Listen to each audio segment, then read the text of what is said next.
Zoe Wanamaker grew up in an environment surrounded by theatre and actors. Her mother was an actress and her father was the influential American actor and director Sam Wanamaker. His influence on Zoe is still significant even today, 20 years after his death. Zoe Wanamaker and I talked in the sitting room of her house while the traffic rumbled past outside. I asked her what she remembered most about her childhood, her sometimes difficult relationship with her father, and her early career. My earliest memories main memory was when Dad went to Stratford and he was playing Iago to Paul Robeson's Othello. We lived in a place called Avencliff, which is now an estate, but it was a big house that was there for visiting actors, and this was before Peter Hall took over. And Dad used to row. It was the year of the Sputnik, and I remember Daddy used to row to work, and then one day... Row to work? Yeah. This is a rowing boat or a proper sculls thing? Proper boat, proper little rowing boat.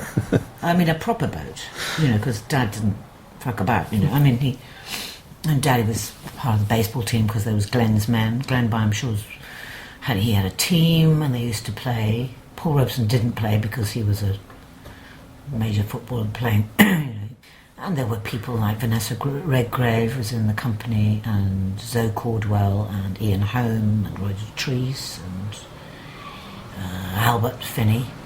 He was playing Cassio.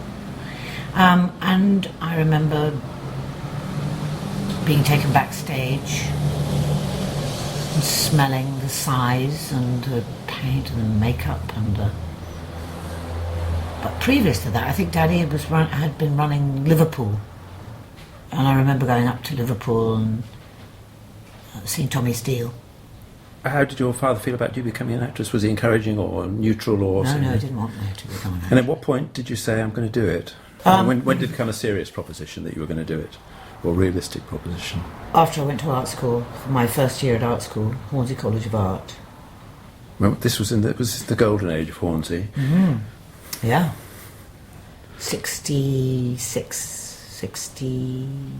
I went straight from boarding school,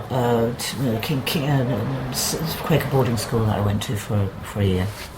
So why did you go to art school and not drama school? Because my parents wanted me in some way to develop another talent. If I was determined to do this, I wanted to be. So I was persuaded. So I got in. And then the more I was there, the more I realised that this was something that it was a discipline that it was very solitary, painting. And I didn't feel that I wasn't good enough, really. I really didn't think I was good enough. And then I said, this is what I want to do. And then my mother said, well, if you're going to do that, then you have to learn shorthand and typing. A good old fallback. Because then, you've got to earn a living somehow. So that's what I did. I started doing speed writing, which is get a good job fast in 3 months. It's basically texting. But because I have dyslexia and I can't spell very well, it took me not 3 months, it took me 6 months. And even then I cheated just to get out. And then I worked in offices doing dictaphone typing and stupid You were, things. what, 18, 19-ish? By then I was 19. Yeah, because it must have been 18 or 19 probably. Maybe, yeah, 19. And then I worked for a casting director, Miriam Brickman, who worked in an office there as a Bell Friday. And then I applied for drama schools. And I auditioned for Lambda and Central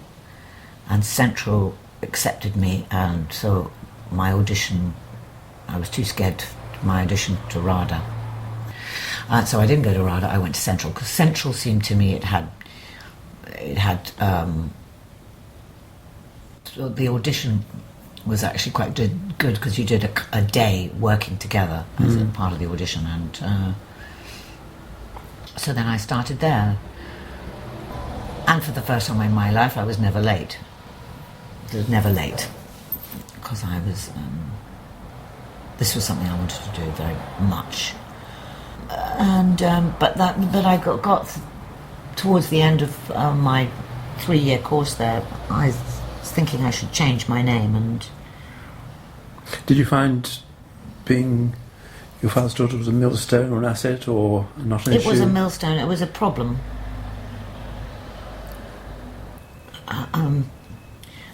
Well, it was a problem for me because he and Mum both had been to the Lee Strasberg School in the early 40s, so when Lee was just starting his school, and so therefore the tradition of the method was very much in my head, of that kind of work. But of course Central never taught that kind of work. It didn't teach Grotowski, it didn't teach Brecht, it didn't teach any method. And what was your attitude to that? Well, you got into trouble because you were saying... I wasn't in trouble, I just kept asking, why aren't we going to learn a method? Why don't we learn a way of working so that I think that's why the split happened between Yatt and Blatchley and Central, and it became Drama Centre. Yeah. I think that was... So they had a very... not strict, but they had a very But they were quite method. Traditional in those days, the drama schools a lot of them. Yeah, the thing was about Central was that it was about... You learnt music hall, you learnt... you did those kind of... George Hall being one of the chief sort of artistic director of the whole thing, and he had a wonderful, grounded way of working, and I don't think he really believed in the method. So, in a way, I still suffer from that lack of knowledge of those kind of methods, so that at least, it's like religion. It's like being brought up with a religion. At least you have something to kick against, but you have a grounding of some kind. However, so...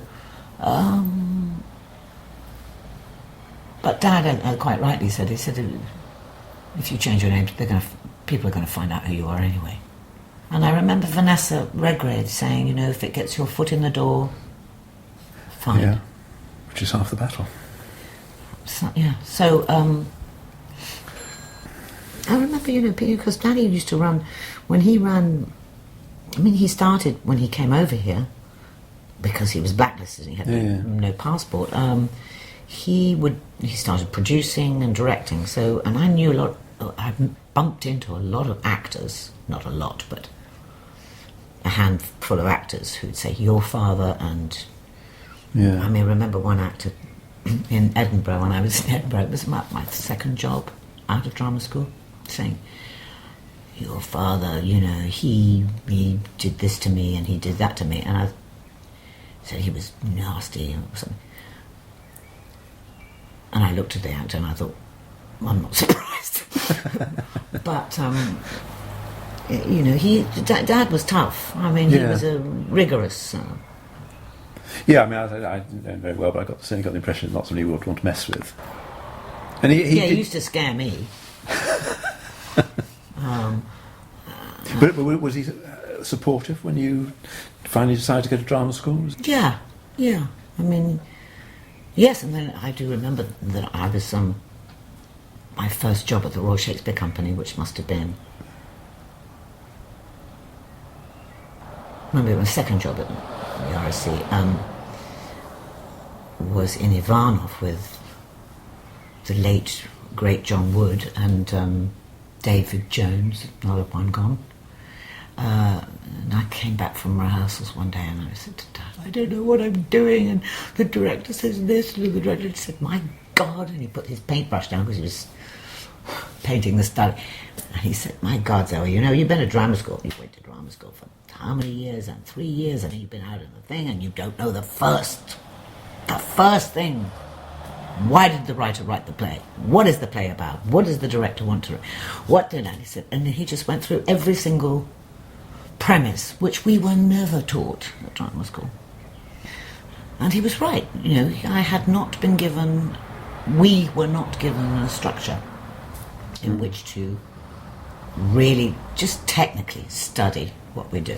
how we do it, how we get there. So when you get stuck, when your instinct stops, how do you figure it out? How do you help yourself? There are lots of methods of ways of doing it, and that's all it's for.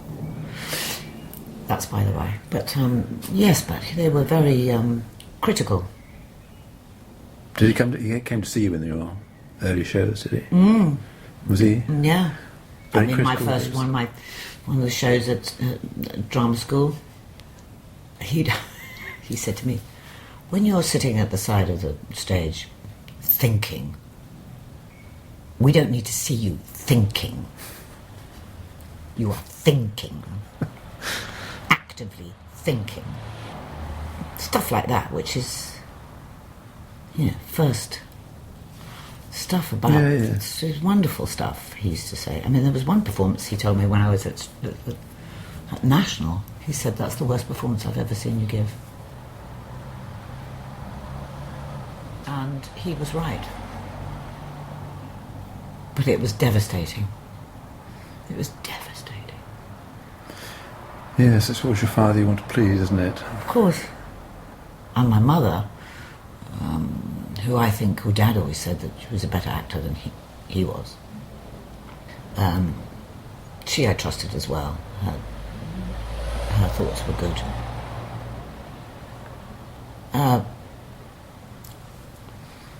Yeah, I miss that.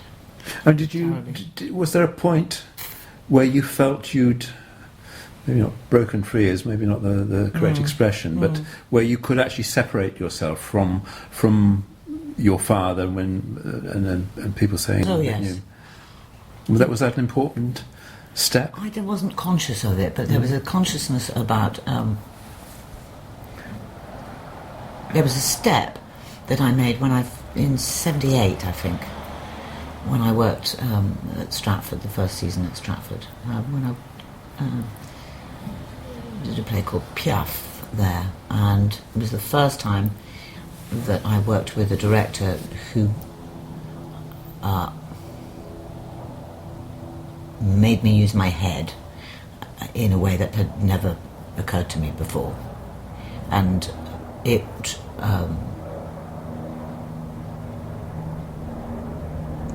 changed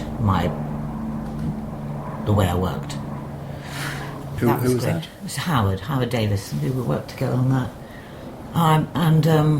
It's funny, there's these sort of little moments which are important. Almost life-changing, aren't they? It was a way, suddenly I didn't worry about what I was doing with my hands.